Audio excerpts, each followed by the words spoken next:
Bismillahirrahmanirrahim. Assalamualaikum warahmatullahi wabarakatuh. Hello, good morning. Welcome back to our YouTube channel ya, teman-teman. Kurang lebih 14 hari ya, atau 2 pekan tidak ada pembelajaran lewat YouTube, dan hari ini kita mulai ya. Kita mulai di kurang lebih juga 3 bulan terakhir di kelas 5 ya. Tambah semangat teman-teman harus. Oke, sebelum pembelajaran hari ini dimulai, ada sepatah atau 2 patah kata yang ingin Bu Nisa sampaikan terkait tentang hasil PTS kemarin. Masya Allah, tabarakallah ya. Hasilnya kenapa jadi seperti itu teman-teman ya. Padahal belajar tematik setiap hari loh teman-teman. Tetapi hasilnya ya bisa dikatakan masih kurang maksimal ya. Wallahu alam apa penyebabnya.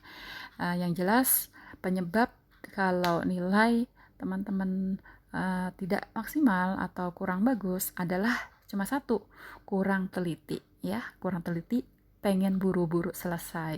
Buat apa? Wallahu alam juga nggak tahu. Biasanya sih alasannya karena pengen buru-buru main ya, main game online. Masya Allah.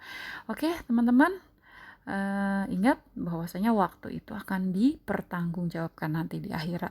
Maka dari itu teman-teman harus pintar-pintar memanage waktu ya, mengatur waktu. Jangan sampai lebih banyak waktu yang dipakai untuk bermain ketimbang beribadah atau belajar. Hati-hati. Oke, sudah siap pembelajaran kita mulai hari ini. Membaca basmalah. Bismillahirrahmanirrahim. Rabbi zidni ilma warzuqni fahma. Rabbi shrah li sadri wa yassir li amri wahlul 'uqdatam min lisani yafqahu qawli. Jadwalnya seperti biasa teman-teman ya, hari Senin yaitu pelajaran ilmu pengetahuan alam atau IPA. Dan temanya yaitu sudah masuk ke tema 5G. Sekali lagi sudah masuk ke dalam tema 5G. Ya, bukunya berubah, teman-teman. Dan pembahasan kita pada hari ini adalah yang pertama, sifat-sifat benda ya, benda padat, cair dan juga gas. Kemudian mempelajari juga tentang menjelaskan perubahan wujud benda. Dan yang terakhir yaitu membandingkan berbagai perubahan wujud benda. Please jangan di skip videonya, oke? Karena kalau di skip videonya yang rugi siapa teman-teman? Ilmu yang teman-teman dapat tidak lengkap ya. Ilmu yang kalian dapat hanya sepenggal-sepenggal ya. Dan sebenarnya soal-soal yang diberikan Bu Guru itu tidak akan keluar dari buku tematik teman-teman yang kalian punya ya. Jadi nggak usah cari-cari atau susah-susah nyari di Google, itu nggak perlu seperti itu teman-teman ya. Seharusnya kalau teman-teman rajin membuka buku pelajaran di rumah. Ya, oke, langsung materi pembahasan yang pertama yaitu benda memiliki wujud yang berbeda-beda ya. Benda apa saja wujudnya? Yang pertama, ada benda yang bentuknya padat. Ada benda yang bentuknya cair, dan terakhir adalah benda yang bentuknya gas ya. Cuma ada 3 macam wujud benda. Yang pertama benda padat, benda cair, benda gas. Ya, sudah yakin sekali Bu Guru tanpa harus dijelaskan sudah paham ya apa itu benda padat, apa itu benda cair, apa itu benda gas. Tapi biar lebih abdul, ayo kita bahas satu-satu ya. Benda padat dulu teman-teman ya. Oke, benda padat. Apa itu benda padat? Dan ini adalah di sampingnya ciri-ciri berikut. Ingat, apa yang menjadi pembahasan kita, pembelajaran kita tidak akan keluar dari buku pegangan teman-teman ya, buku pembelajaran, buku paketnya. Oke, yang pertama, benda padat. Benda padat adalah benda yang bentuknya tidak akan berubah walaupun berada di berbagai wadah. Wadah itu artinya tempat, teman-teman.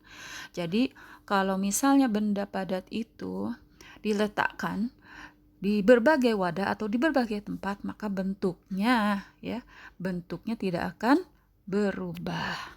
Kemudian, ciri-ciri yang berikutnya adalah benda padat itu tersusun dari zat penyusun yang rapat ya. Jadi benda padat dikatakan tersusun dari zat penyusun yang rapat ya. Kalau misalnya benda padat itu kita buka, nah itu terdiri atau tersusun atas zat penyusun yang rapat. Kemudian ciri-ciri berikutnya dari benda padat adalah benda padat itu dapat atau bisa dipotong, dipahat, atau juga bisa disusun, ya, benda padat. Berikutnya, benda padat memiliki volume atau isi yang tetap. Dan yang terakhir, benda padat adalah contohnya pensil, ya, benda padat. Kalau pensil bukan benda padat, susah kita menggunakannya ya teman-teman ya, susah dipegang, susah dipakai untuk menulis. Penghapus, pulpen, penggaris, dan juga buku tulis. Ya, memang contohnya ini tidak jauh-jauh dari alat-alat keseharian yang kita pakai untuk kegiatan belajar. Ya, itu dia benda padat ya. Berikut juga ciri-cirinya. Oke, yang kedua yang kita akan bahas adalah, perhatikan baik-baik karena nanti tugasnya ada di sini ya. Benda cair. Apa itu benda cair? Benda cair adalah benda yang bentuknya selalu mengikuti wadahnya atau selalu mengikuti tempatnya, ya.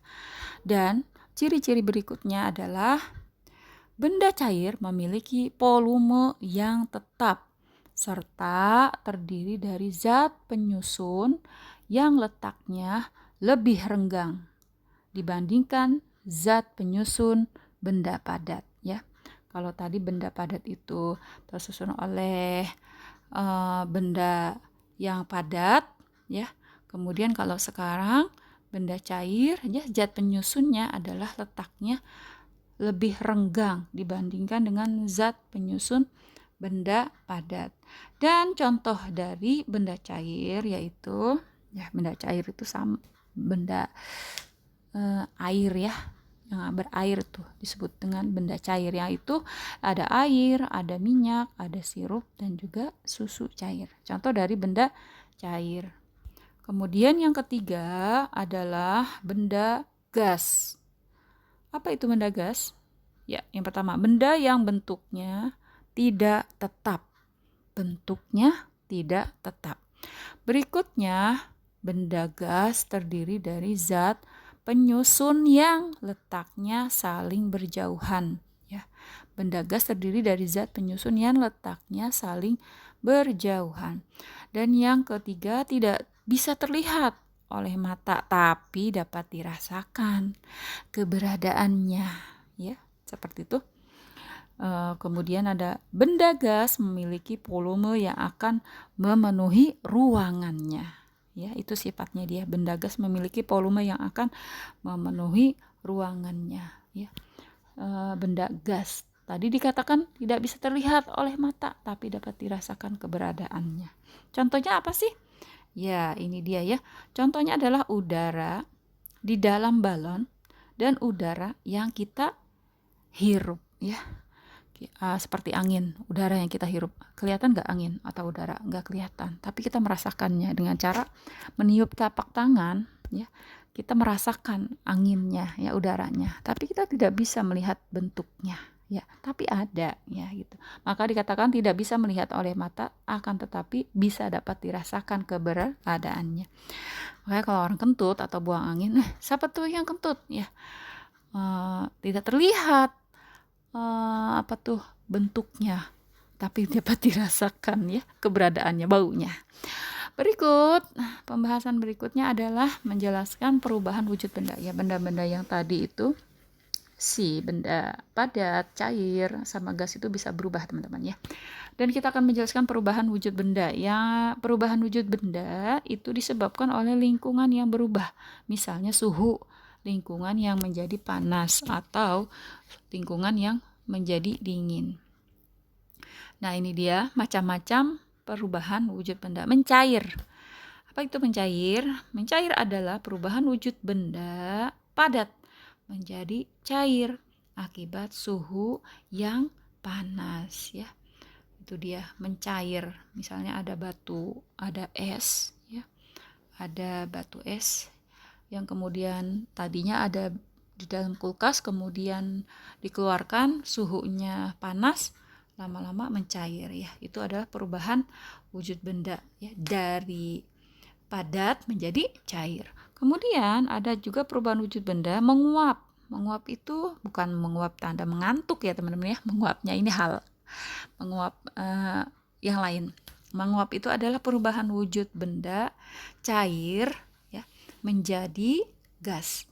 Itu dia menguap, yaitu perubahan wujud benda cair menjadi gas. Misalnya apa ya? Misalnya kita lagi masak air ya. Masak air itu kan bentuknya, air itu bentuknya adalah cair.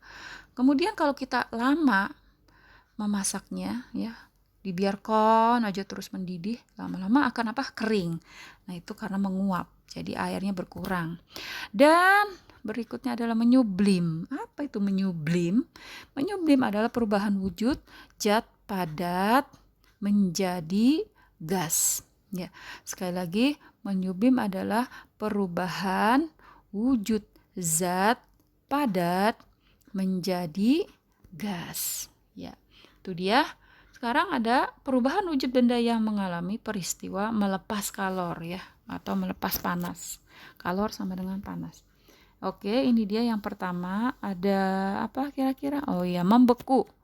Yaitu proses perubahan wujud dari cair menjadi padat. Peristiwa itu disebabkan oleh proses pendinginan ya, karena dingin ya. Contohnya adalah air yang disimpan di freezer ya. Air pada awalnya adalah air, kemudian kita simpan di freezer, maka akan keras ya, membeku namanya. Kemudian yang kedua adalah yaitu mengembun. Mengembun. Embun ya, sama seperti itu, mengembun, yaitu peristiwa perubahan wujud dari benda gas ya, benda gas yang tadi bisa dirasakan tapi tidak bisa dilihat. Kemudian benda gas tadi berubah menjadi benda cair. Contohnya adalah terbentuknya titik-titik air pada dinding gelas yang berisi dingin ya. Maksudnya ada air es. Ya, ada air es. Kemudian suka di pinggir-pinggir gelasnya itu suka ada titik-titik airnya ya. Pernah nggak teman-teman berpikir, ini airnya dari mana ya? Nggak mungkin dong gelasnya ada yang rembas atau rembes gitu ya. Nah, itu adalah terjadi proses yang namanya mengembun ya teman-teman ya. Maka terjadi titik-titik air di dinding luar gelas. Bukan bocor, bukan merembas, bukan rembes, bukan. Itu ada proses mengembun, yaitu peristiwa perubahan wujud dari benda gas menjadi cair. Nih yang terakhir fokus, yaitu adalah mendeposisi. Apa itu mendeposisi? Yaitu kita bisa mengatakan atau sering bilangnya mengkristal, yaitu peristiwa perubahan wujud dari benda gas, benda padat ya. Contohnya terbentuknya kristal es di dedaunan pada musim dingin di negara subtropis ya. Kalau di negara subtropis, kalau lagi musim dingin itu terdapat kristal es. Jadi ada es di pinggir-pinggiran dedaunan itu ya teman-teman ya. Jadi es di pinggir. Nah, itu terjadi, disebutnya mendeposisi atau mengkristal namanya. Oke, berikutnya ini ada tugas. Tolong fokusnya pada tugas, bukan pada gambarnya ya. Kerjakan tabel yang ada pada halaman 6 buku paket tematik 5G. Ya, sekali lagi, tidak usah mencari di Google karena sebenarnya di buku teman-teman sudah ada. Tinggal dibaca ya, jangan malas baca teman-teman ya. Tolong rajin-rajinlah membaca karena semuanya ada di buku teman-teman. Kerjakan tabel yang ada pada halaman 6 buku paket tematik 5G. Langsung ditulis di buku paket ya, nggak usah disalin atau dipindahkan ke buku tulis PJJ kalian. Seperti itu. Oke, percaya kalau kalian itu adalah anak pintar, anak hebat, dan bisa mengerjakan tugas dengan hasil terbaik. Bukan cuma asal melaporkan, tapi hasilnya ternyata pas dikoreksi, aduh, bikin geleng-geleng kepala. Oke, terima kasih. Kita tutup pembelajaran kita pada hari ini dengan alhamdulillahirabbil alamin. Subhanakallahumma wa bihamdik asyhadu an la ilaha illa anta astaghfiruka wa atubu ilaik. Terima kasih. Assalamualaikum warahmatullahi wabarakatuh.